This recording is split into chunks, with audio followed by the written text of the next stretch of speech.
warahmatullahi wabarakatuh.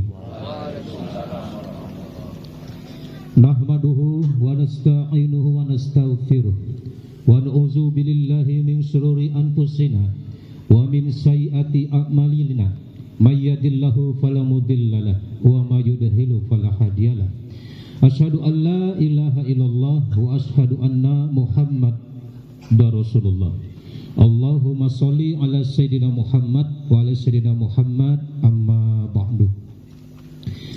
Yang kami hormati serta kami muliakan Al-Mukarram guru besar kami Syekh Muhammad Maulana Nur Adi Badur Zaman. Yang kami hormati serta kami taslimi segenap Dewan Guru, Dewan Mursyid Thariqah. Bersama-sama kita hantarkan kepada segenap guru-guru kita, segenap para silsilah, kepada para aulia, kepada para anbiya, sampai kepada silsilah kita yang pertama, baginda Rasulullah Muhammad sallallahu alaihi wasallam, beserta berseluruh para sahabat, para keluarga, para umatnya, yang insya Allah kita semua yang hadir pada kesempatan malam hari ini senantiasa berada dalam naungan syafaatnya. Amin, amin, amin, amin ya rabbal. Akan kami bacakan tertib dan susunan acara kita di kesempatan malam hari ini. Susunan acara Majelis Zikir Akbar Thariqah Naqsabandiyah Indonesia Amirul Aulia Mursyidin Al-Balai Butari, dalam sesi jamuan adab khitan Ananda Alga Ibrazain bin Wahyu Setia Ajib, yang bertempat di Dusun Sindang Sari, Dusun 2, RT 08B RW 04, Desa Natar, Kecamatan Natar, Kabupaten Lampung Selatan, Provinsi Lampung. Pada Yaumil Isnain 27 Syawal 1445 Hijriah bertepatan dengan tanggal 6 Mei 2024 Miladiah. Acara yang pertama kita buka dengan melaksanakan sholat maghrib berjamaah dan kita berwirid dan berzikir, itu pun telah kita laksanakan. Dilanjutkan dengan kita melaksanakan jamuan adab, itu pun telah kita lakukan. Kemudian acara selanjutnya yaitu pembukaan, dilanjutkan dengan sambutan-sambutan. Yang ketiga, penjelasan serta arahan dari guru pembimbing Thariqah Naqsabandiyah Indonesia Amirul Aulia Mursyidin Al-Balai Butari. Yang keempat, doa, dan yang terakhir adalah penutup. Itulah rangkaian acara yang akan kita lalui pada kesempatan malam hari ini. Hadirin wal hadirat yang dimuliakan serta dirahmati Allah, meraih ridha Allah Subhanahu wa taala. Bersama-sama kita buka acara ini dengan membaca doa munajat dan membaca basmalah. Ilahi anta maksuda wa ridhoka matluba. Bismillahirrahmanirrahim. Acara yang kedua yaitu sambutan-sambutan. Sambutan mewakili Sohibul Bait yang dalam hal ini akan disampaikan oleh Bapak Eko Perwanto SE. Kepadanya disilakan. Izin guru.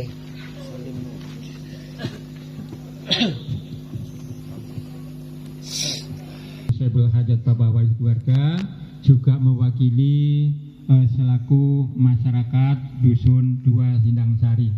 Kami sangat merasa berbahagia, sangat merasa tersanjung juga adanya pelaksanaan ini yang diadakan oleh Sebel Hajat, yaitu Bapak Wali keluarga besar, yang tadi kami juga mendapat undangan. Ya, kami tidak tahu kalau acaranya seperti ini. Ya, memang saya katakan apa adanya bahwa acara yang seperti ini saya baru katakanlah mendapat undangan sekali ini. Yang lain atau sebelumnya di lain tempat belum pernah, kecuali pengajian-pengajian biasa. Nah, untuk itu maka kami juga pada kesempatan ini mengaturkan terima kasih atas kekompakannya, atas kehadirannya kepada seluruh jamaah Bapak Ibu sekalian. Kami mewakili Bapak Kadus, Bapak RT serta tokoh masyarakat Dusun 2 Sindang Sari. Barangkali insya Allah ya, karena ini Pak Wahyu utamanya ini yang saya ketahui di sini, mungkin juga rekannya atau saudaranya siapa yang tergabung dalam Thariqah ini, ya untuk alangkah baiknya kalau mengajak apabila yang diajak mau. Karena kalau diajak mau ya syukur alhamdulillah. Kalau tidak mau ya tentunya kita tidak bisa memaksakan diri untuk ajakan tersebut. Kemudian selanjutnya selanjutnya pada kesempatan ini juga kami menghaturkan ucapan terima kasih. Begitu datang acara langsung istilahnya kayak kondangan Pak ya. Kalau kondangan kan bahasa kitanya kondangan, teko-teko ndang mangan itu kalau bahasa Jawa itu. Tapi kalau ini pengajian teko-teko juga ndang mangan. Jadi makanya saya katakan baru sekali ini mendapat undangan yang seperti ini. Alhamdulillah saya ucapkan kepada Bapak Wahyu terima kasih atas suguhannya, atas sambutan keharian kami semuanya. Mudah-mudahan ini merupakan amal ibadah bagi Bapak Wahyu keluarga, juga kita wabil khusus ya keluarga besar daripada Bapak Wahyu. Barangkali itu saja sekedar mewakili masyarakat Dusun Dua Sindang Sari, sesepuhnya. Duduk aja ya. Rabbu bikallahumma zil kirami farhuzil wahyi ilal kirami summa habibul mustafa adnani ilahi anta maksuda warido kamadluba. Assalamualaikum warahmatullahi wabarakatuh. Waalaikumsalam warahmatullahi wabarakatuh. Alhamdulillah, alhamdulillahillazi anafta baina qulubina wa min sayyiati a'malina may yahdillahu fala mudhillalah wa may yudlilhu fala hadiyalah, amma ba'd. Yang kita semua hormati yaitu Bapak Kepala Desa Natar ya, beserta jajarannya, kemudian Bapak Kaum, tokoh agama, tokoh masyarakat ya, para sesepuh, kemudian sahibul hajat Bapak Wahyu sekeluarga, yang kita taslimi semua yaitu para dewan guru, dewan mursyid, beserta dengan seluruh jamaah sekalian, rahimakumullah.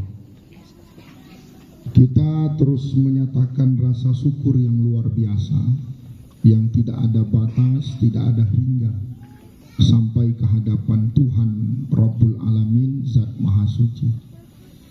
Atas kehendak Tuhan, gerak Tuhan dan keridoannya kita bisa berkumpul, yaitu melaksanakan majelis zikir akbar. Tetap sekalipun ini acaranya adalah syukuran hitan ya, tapi agendanya kita tetap mendoakan pemerintah, bangsa dan negara agar terwujud peradaban Indonesia emas. Jadi pemerintah sudah mencanangkan Indonesia emas tahun 2045. 2045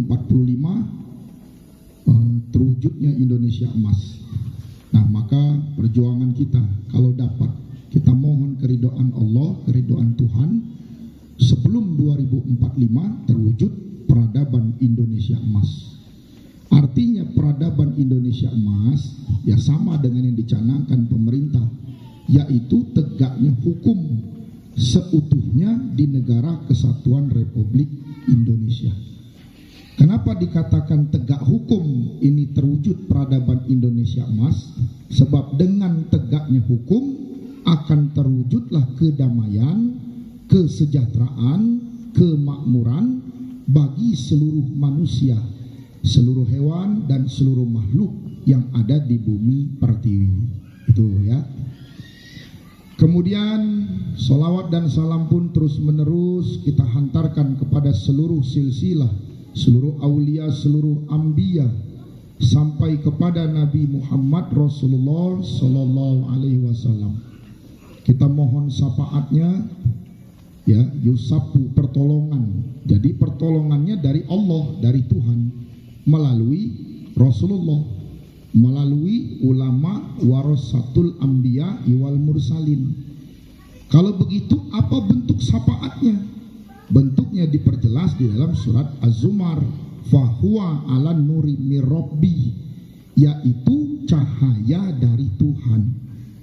Nah, berarti manusia butuh cahaya, cahaya dari Allah, butuh cahaya dari Tuhan. Apa yang dibutuhkan? Nah, kemana sasarannya? Sasarannya adalah ke dalam lubuk hati. Maka hati manusia butuh cahaya, butuh penerang. harus ada cahaya dan penerang agar sadar. Tuh. Ya, kalau sudah terang agar nampak. Dengan ridha Allah akan jelas, akan nampak. Kalau dia salah, dia mengakui kesalahannya. Tuh ya. Kenapa? Karena terang. Nah, kalau gelap ego nanti masih bela diri bisa. Masih khawatir bisa. Takut nanti aib kebongkar, nanti takut ketahuan lagi. Nah ini ya, maka dibutuhkanlah penerang, dibutuhkan cahaya. Seperti malam ini cahaya udah ada ini ya, cuma cahaya lampu. Tapi tiba-tiba terus mati lampu, udah gelap semua ini. Ya, sekalipun matanya bagus, karena tidak ada cahaya, susah, tidak bisa melihat juga. Nah maka yang dibutuhkan selain matanya itu bagus, baik, tapi dibutuhkan juga adalah cahaya. Maka itu disebut nur iman, nur Islam, nur tauhid, dan nur ma'rifat. Ya, nah maka nur ini bahasa Arab. Kalau bahasa Indonesianya ini cahaya. Ya, maka itulah kita membutuhkan cahaya, butuh syafaat ini tadi. Ya. Maka mohon terus menerus agar bukan hanya umat Islam, ya, bukan hanya diri kita, khusus keluarga yang sudah wafat, yang sudah meninggal dunia, terus doakan. Terutama ibu bapak kita, kakek nenek kita, buyut-buyut poyang kita, terus doakan. Maka pesan guru kepada murid-murid sebagaimana biasa, setiap selesai sholat berzikir terus. Awas hati-hati, mau di tingkat manapun di dalam Thorikoh Naksabandia Indonesia, ya, mau tingkat dia torekat, hakikat, makrifat, syariat jangan ditinggal dengan sengaja. Kenapa begitu? Karena masih kita harus sholat, mau kita berzikir, bukan sekedar untuk diri kita, ku anfusakum, tetapi wa ahlikum nar. Selamatkan diri kamu, pelihara diri kamu, jaga diri kamu, bukan hanya diri kita, tapi ada wa ahlikum, dan keluarga kamu, ya, dari api neraka. Nah, keluarga ini termasuk ibu bapak kita, kakek nenek kita, buyut-buyut poyang kita. Terus ingat kalau yang sudah menikah, ibu bapak mertua, kakek nenek mertua, buyut-buyut poyang pihak mertua, jangan lupa didoakan juga. Tuh gitu. Ya, apalagi sudah wafat. Nah, kalau udah wafat ini ada tahlil. Dia 1 hari, 2 hari, 3 hari, 7 hari, gitu. Terus nanti 40 hari atau 100 hari atau haul setiap tahun. Nah, setiap hari terus doakan. Sebaiknya setiap selesai mengerjakan sholat. Nah, ini masih perlu syariat ya. Jadi sampai akhirnya bertarekat kita, beribadah kita, ya, melaksanakan sungguh-sungguh perintah Allah, bukan sekedar untuk diri kita, tetapi untuk dapat melaksanakan perintah Allah pun menyelamatkan keluarga, wa ahlikum nar, ya, dari api neraka. Nah, jadi seluruh jamaah sekalian rahimakumullah, alhamdulillah tadi kita sudah laksanakan ya, sholat maghribnya sudah, kemudian kita sudah zikir, kemudian kita sudah makan. Sudah makan semua? Oh, alhamdulillah ya, keras juga suaranya ya. Boleh, berarti memang suara-suara sudah kenyang ya. Alhamdulillah. Jadi kalau kata Pak Kaum tadi apa? Kondangan ya. Mangan gitu. Nah, jadi tidak banyak yang guru mau sampaikan ini ya. Ini sesuai keridhaan Tuhan, sesuai ridha Allah. Ingat, guru ingatkan terus khususnya kepada murid-murid. Ya, bukan hanya kita berzikir saat kumpul begini, tetapi di rumah silakan zikir. Ya, berjamaah dengan keluarga, ya, zikir. Kalau tadi sudah ada siapa? Alga. Alga ini kelas berapa nih? Kelas 4. Kelas 4 ya, yang di hitam tadi ini. Nah, ini Alga. Nah, ini ada masih kecil, anak kita nih tadi sudah dihitan. Terus kita doakan agar dia mendapatkan kekuatan, bimbingan, tuntunan. Mohon pada Allah agar perjalanan hidupnya betul-betul dibimbing Allah, dituntun oleh Allah, menjadi hamba yang baik, benar, sempurna menurut ajaran dan hukum Tuhan. Ya, baik, benar, sempurna menurut ajaran dan hukum negara. Nah, kalau sudah mendoakan anak, kita mau anak jadi baik, kita mau anak jadi benar, kita mau anak ini memberikan manfaat nih tadi. Kita mau dia berhasil, kita mau dia sukses, dan jangan lupa kitanya pun mohon dengan Tuhan.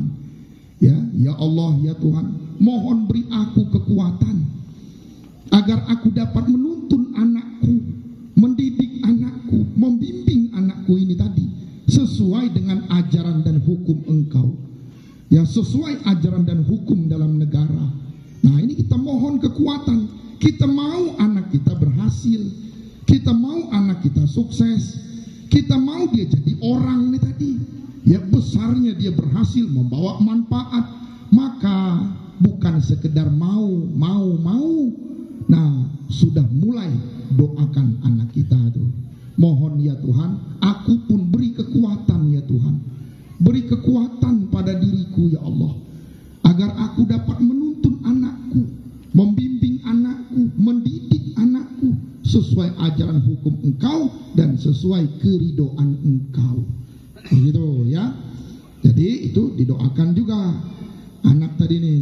Jadi jangan nanti dia sudah kenapa-napa baru deh didoakan tadi. Ya Allah, katanya, mohon biar anak berubah nih, kata dia. Maka didoakan dari awal, gitu ya. Nah, jadi alhamdulillah tadi sudah kita lihat alganya tadi juga sudah ya. Sekarang untuk yang kita, itulah pesan guru, pegang terus, berjamaah terus. Jadi zikir yang dikerjakan dan doakan pemerintah di dalam wilayah kita masing-masing. Sebab tantangan terwujudnya peradaban Indonesia emas sudah guru sampaikan kepada pemerintah. Ya, kemarin juga sudah kepada calon-calon gubernur, calon bupati, sudah disampaikan semua. Tantangannya apa? Dalam satu negeri, kata Rasulullah, bukan kemiskinan, bukan dia ketimpangan sosial. Tuh, tantangannya adalah kebodohan. Kebodohan itu tantangan dalam satu negeri. Nah, bodoh di sini tidak dikatakan Rasulullah bodoh otaknya. Rasulullah tidak bilang dia bodoh dari pengetahuan, bukan. Artinya disebut jahlun dia. Ya, ini bahasa Arab ya. Makanya kalau di zaman jahiliyah tuh, itu zaman kebodohan. Bukannya orang Arab nggak pintar-pintar, pintar-pintar orang Arab tuh. Tuh. Tapi disebut jahiliyah, tapi disebut dia bodoh. Kenapa disebut bodoh?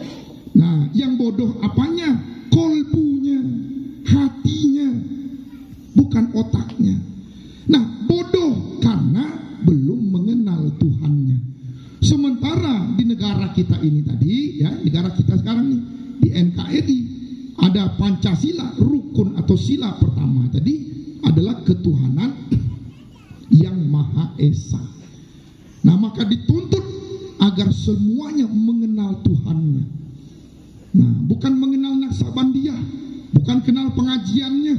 Kalau kita lebih kenal Naksabandiyah, lebih kenal pengajian, sudah akhirnya kita anggap pengajian kita paling benar. Yang lain bisa disalah-salahin.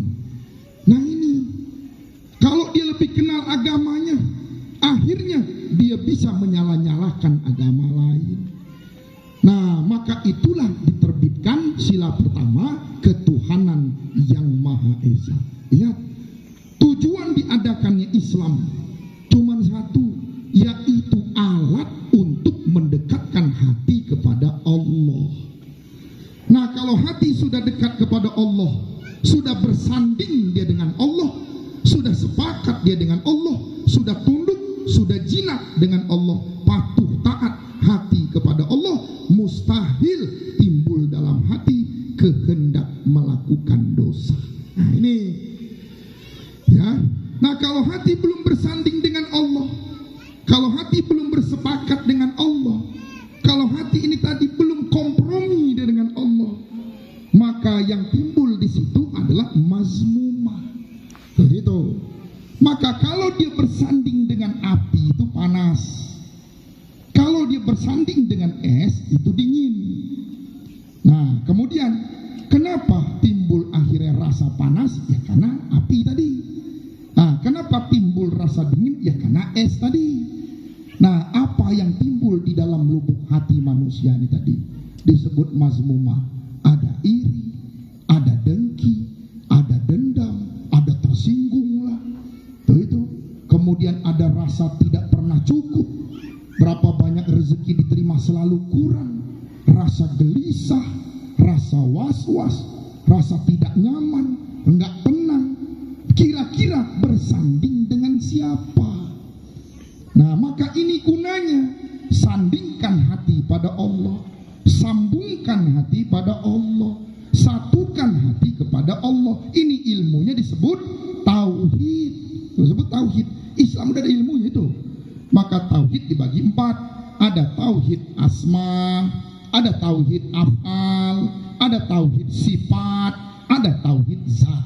Nah, maka itulah kita ngaji, itulah belajar ya. Nah, cari kita guru. Dibagi lagi 2 ilmunya, ada fikih, ada tasawuf. Tuh. Nah, belajar kita ilmu fikih. Kan guru-guru dekat sini ada.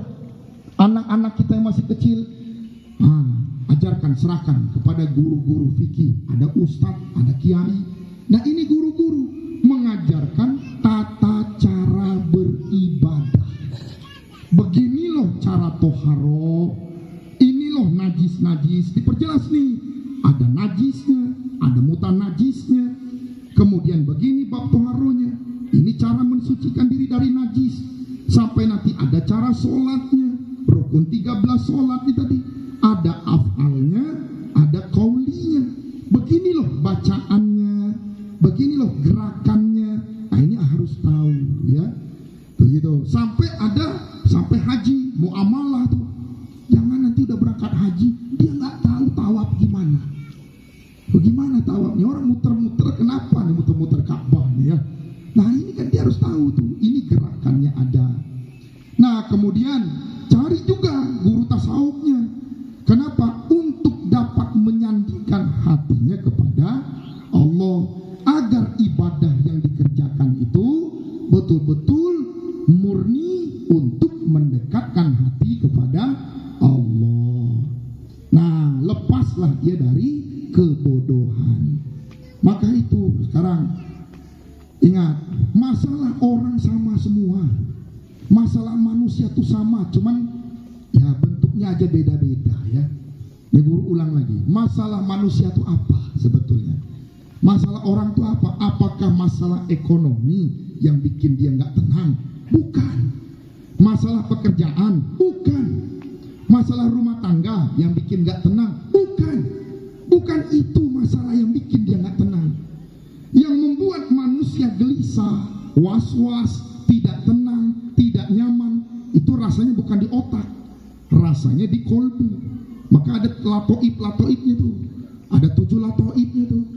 Nah, rasa di dalam kolbu inilah yang guncang, bergejolak, rasa nggak nyaman, nggak tenang. Apa sih sebabnya ini? Sebabnya ternyata cuma satu, hubungan dia dengan Allah, hubungan dia dengan Tuhan tidak baik. Nah, itu aja. Hubungan dia dengan Tuhannya nggak harmonis, hubungan dia dengan Allah nggak baik. Nah, apa yang bikin hubungan dia dengan Tuhan ini nggak baik? Apa yang bikin hubungan kita ini dengan Allah ini tidak harmonis? Sebab ini kalau nggak diberesin, sekalipun dia dapat harta banyak, dunia dia jaya, pangkat dia naik terus, mungkin pengusaha, mungkin dia jadi pejabat, tetap rasa itu tidak hilang. Rasa takut, rasa was-was. Bahkan berapa banyak rezeki dia terima, dia tidak pernah dapat rasa cukup, rasanya selalu kurang terus. Nah, ciri tandanya yang ngeluh terus bisa. Nah, jadi ingat itu ya. Jadi maksud guru adalah ingat, bertarekat kita, berzikir kita, beribadah kita pun doakan orang sekeliling kita. Mohon ya Allah ya Tuhan, mereka-mereka ini saudara semua, Islam sama, maka doakan agar hubungan dia kepada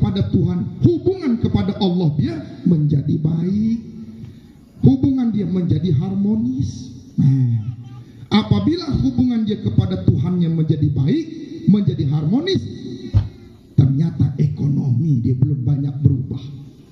Ternyata dunia dia mungkin katakan makin merosot, tapi hubungan dia dengan Tuhan sudah baik. Mulai dia merasakan ketenangan, mulai dia merasakan kenyamanan. Baru dia tahu rasa nikmat iman, nikmat Islam, nikmat tauhid, nikmat makrifat. Bukan cuma sekedar pintar ngomongnya, bisa mendebatnya. Kenapa? Dia tahu rasa nikmatnya.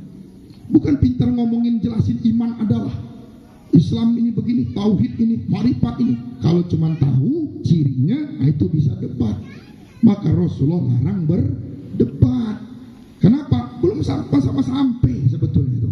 Nah, mereka yang sampai pasti diam nih. Begitu. Kenapa? Ya apa yang mau dipersoalkan?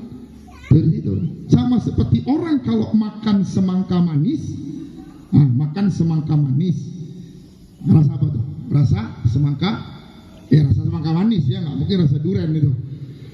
Makan melon manis, rasa melon manis. Makan semangka manis, rasa semangka manis. Tolong jelaskan perbedaan rasa semangka manis dan rasa melon manis. La hurfun wala sautun. Tidak ada huruf, suara, kata-kata. Kenapa guru? Ya nggak akan bisa ngejelasin itu. Kenapa? Itu wilayah rasa. Mereka yang mengalami itu ya cuman diem. Tahu-tahu ketemu orang berdebat antara melon dengan semangka, ya nggak akan mungkin ikut-ikutan. Begitu ya. Maka perhatikan, sering-sering masuk guru bukan cuma sekedar berzikir ibadah buat diri sendiri. Yang kedua tadi untuk wahlikum ya, ibu bapak khususnya, kakek nenek, ibu bapak mertua, kakek nenek mertua. Yang ketiga, nah ibadah, zikir, doa yang kita kerjakan, doakan lingkungan sekitar kita. Tuh, mereka yang mungkin sedang mengalami kesusahan, kesulitan, kebingungan, doakan. Bukan doakan mereka yang punya banyak utang biar utang lunas. Mungkin utang lunas, masalah utangnya beres, masalah dengan Allah belum beres. Ini belum selesai. Kalau masalah dengan Tuhan belum selesai utang, ngutang lagi. Bisa nanti ini, nggak beres-beres bisa. Maka permasalahan manusia satu adalah hubungan dia dengan Allah, hubungan dia dengan Tuhan tidak baik. Itu. Yang kedua, ini cuma ada dua nih. Yang kedua, cerminan hubungan dia dengan Tuhan tidak baik bisa berdampak kepada hubungan dia kepada orang tuanya tidak baik. Ini bahaya. Awas ya. Jadi ingat, bagaimanapun orang tua kita itu orang tua. Ngomong aja nggak boleh. Adab tegakkan. Maka dalam tarekat sebetulnya ilmu, pemahaman, pengetahuan atau ilmu itu nomor sekian. Itu nomor sekian. Oh, amalan zikirnya mantap ini, itu nomor sekian. Sebenarnya itu. Yang utama kata Rasulullah adalah adab. Itu yang utama. Kemanapun adab yang utama, maka adab inilah yang diperbaiki. Nah, mereka yang fokus kepada perbaikan adab, ibadah, berzikir, betul-betul memperbaiki adabnya, cerminannya adalah mereka ibadah, mereka berzikir agar tidak bisa apa-apa. Tuh, ini kalau dia zikir pengen begini, biar begini, hawa nafsu nanti bisa. Kecewa kalau nggak dapat nanti. Nah, maka berzikir ibadah agar diri kita tidak ada apa-apanya. Yang apa-apa itu Tuhan, yang hebat itu Allah, yang sakti itu Tuhan. Jangan zikir mau sakti, jangan kita ibadah mau hebat, jangan. Kenapa? Kosong betul, tidak ada apa-apanya, maka akan sampai dengan ridha Allah di titik la haula wala quwata illa billah. Bisa ngeceknya? Bisa. Jadi ngeceknya, sholat, zikir. Nanti setelah selesai sholat, selesai zikir terus ini ya. Tahu-tahu di lingkungan kerja kita ada yang fitnah, ada yang nggak suka, ada yang memperlakukan buruk. Cek apakah masih terganggu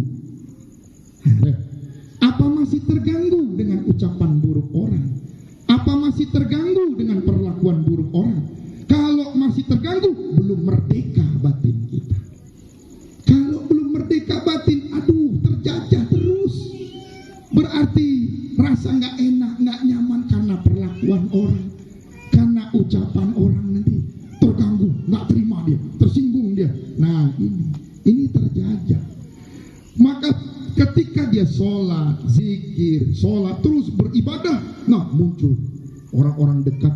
Mungkin yang tadinya dekat jauh, mungkin yang tadinya dia percaya berkhianat, mungkin yang tadinya dia akrab ternyata dia menikung atau menghantam dari belakang. Bisa terjadi.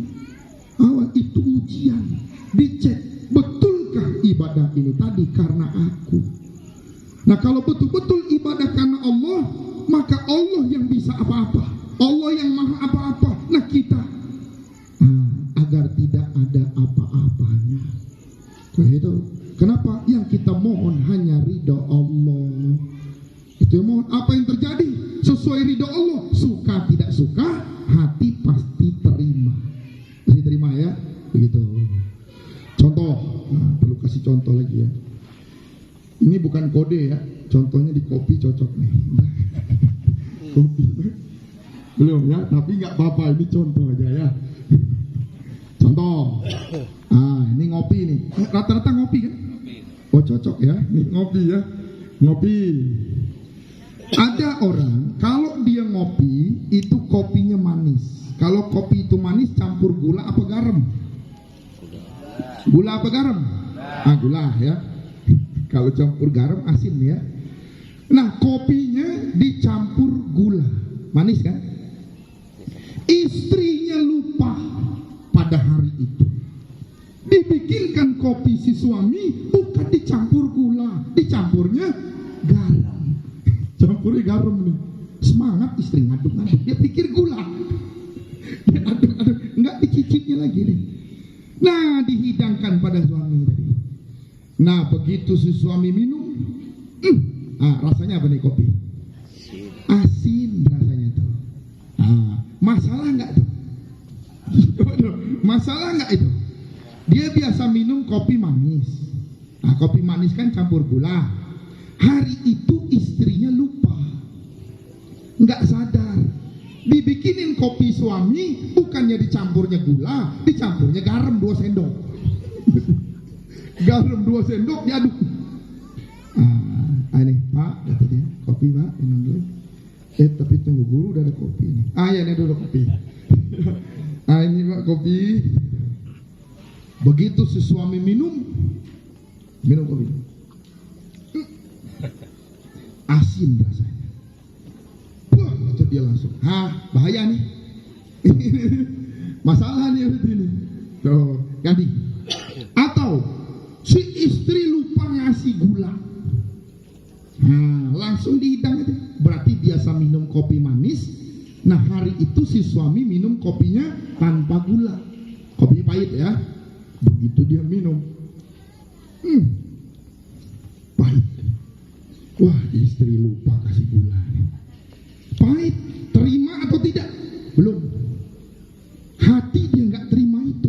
Masalah tuh. Ingat ya, masalah adalah sesuatu yang terjadi pada diri manusia asal dari manapun yang hatinya belum bisa terima itu masalah. Itu aja. Udah tuh guru kasih definisi itu. Mau dicek di kamus dimanapun terserah, sama aja kok begitu semuanya. Mau tanya psikolog sama juga itu. Itu begitu. Masalah adalah sesuatu yang terjadi yang belum bisa diterima oleh hatinya. Maka itu masalah. Ya kalau hatinya nerima, contoh taruh gula, dia minum, cocok nih, terima, berarti nggak ada masalah. Apapun yang bisa diterima oleh hati, maka tidak ada masalah. Masalah adalah ciptaan manusia. Ini ciptaan manusia ini, begitu. Maka apapun yang terjadi dalam hidup manusia, ingat, udah enak semua. Udah nikmat semua, nggak ada yang nggak enak. Dari Allah semua udah enak. Sekarang kenapa akhir dalam hidup kok menghadapi banyak yang nggak enak? Kok banyak yang nggak nyaman? Kok nggak terima? Kenapa? Maka Allah berkatakan, fi qulubihim maradun. Sebab dalam hati mereka penuh penyakit. Fazadahumullahu maradun.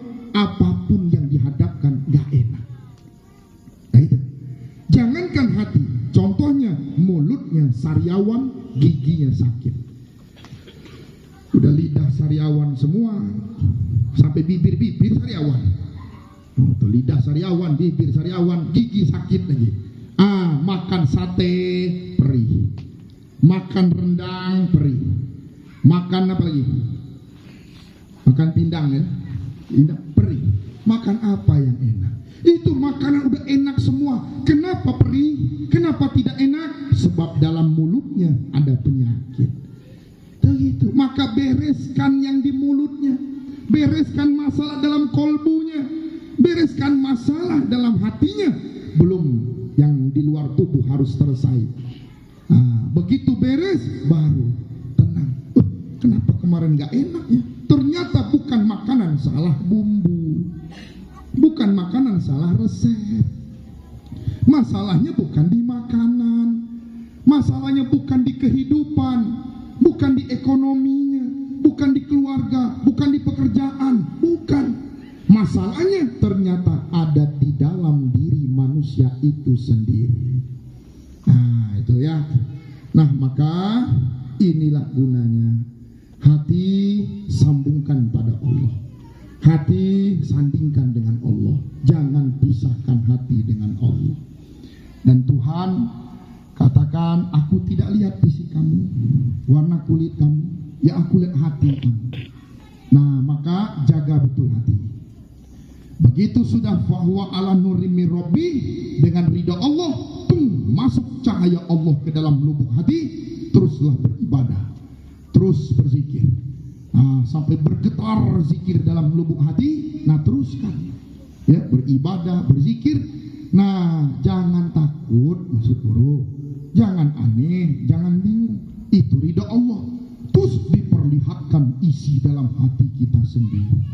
Apa yang terjadi rata-rata? Horor kan? Ngeri kan? Serem kan ternyata. Nah begitu dia sudah lihat isi dalam hati dia sendiri, ya Allah, kaget dia. Kok serem benar? Kok menakutkan isi hati saya ini? Nah sejak itu dia nggak sibuk dengan orang, nggak dia bisa memandang buruk orang, nggak bisa dia sibuk dengan masalah orang. Kenapa? Urusan dia sendiri udah kaget dia tuh. Nah ini ilmu namanya. Ini guna beribadah ya. Maka ingat, kita nih ya tidak akan abadi di alam dunia. Ada masa kembali pada Tuhan, ada masa kembali pada Allah. Tubuh kita dari tanah kembali ke tanah, tubuh yang dari Allah, diri dari Allah kembali ke Allah. Maka asal dia dari Allah adalah suci, maka kembalilah dalam keadaan suci. Itu begitu ya. Nah jadi beribadah, ingat, tidak ibadah syariat itu ya. Tetap pertahankan, tetap jaga. Jadi yang utama adab dijaga.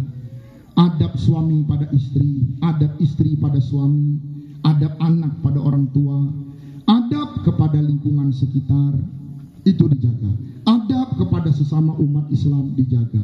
Paling tidak menjaga adab, tutup mulut, jangan coba-coba menyalah-nyalahkan, jangan merendah-rendahkan. Orang merendahkan, dia merasa lebih dari yang lain. Dia merasa lebih benar dari yang lain. Dia merendahkan orang, dia merasa lebih tinggi dari yang lain. Itu begitu ya. Ada yang menghina, kemudian merendahkan, mencaci maki, ya dia merasa tinggi berarti. Itu di situ. Ya, apapun kita, siapapun kita, apa suku kita, apa hobi kita, bagaimana masa lalu kita, maka sekarang sampai kita titik yang sama, tujuan yang sama, yaitu Allah. Nah, maka jangan pisah dari Allah. Terus jaga adabnya. Kalau sekedar berasal dari Allah, kembali kepada Allah, bisa sekedar kembali, tapi adabnya belum tentu dia dapat. Nah ini guna meraih ridha Allah. Begitu ya. Jadi seluruh murid sekalian, laksanakanlah terus ya, beribadah sesuai tuntunan bimbingan guru-guru yang ada di Lampung, mursyid yang ada di Lampung. Ya, terus nanti pesan guru untuk zikir akbar wilayah Selampung ya. Ini zikir akbar wilayah Selampung, salah satu tempatnya silahkan dikonfirmasi wali kota yang di Bandar Lampung. Mana tuh kemarin itu memberikan tempat di apa? Islamik kan? Apa? Ya itulah ya. Maksud guru silakanlah itu diatur, dan kalau bisa untuk proses zikir akbar dan pelantikan seluruh pengurus organisasi di Lampung dari DPW dan seluruh DPC Lampung ini jadwalnya diiringi dengan Pulau Jawa, Indonesia Timur ya, kemudian Lampung, Sumsel, Bangka, jadi DPP kita tuh sekalian, maksudnya tuh nggak bolak-balik. Itu kalau bisa diatur begitu ya. Nah, jadi silakanlah nanti diatur sebaik-baiknya ya. Kemudian secara adab bagaimanapun, meskipun 1, 2, 3 kita ini ada kedekatan dengan pemerintah ini, ada kedekatan dengan wali kota ini, dengan gubernur ini, tetap pakai surat ya, tetap secara struktural tegakkan adabnya. Jangan modal kedekatan tadi, Pak nanti mau dengar Pak ini, tetap ini wali kota, ini gubernur, walaupun ya teman dekat saya itu tuh, tetap juga adab kita pakai sebagai warga negara ya Indonesia. Nah, jadi terus laksanakan dengan hati kekal pada Allah. Guru mendoakan seluruh silsilah sampai Rasulullah mensyafaati, Tuhan menyertai. Wabillahi taufik wal hidayah. Assalamualaikum warahmatullahi wabarakatuh.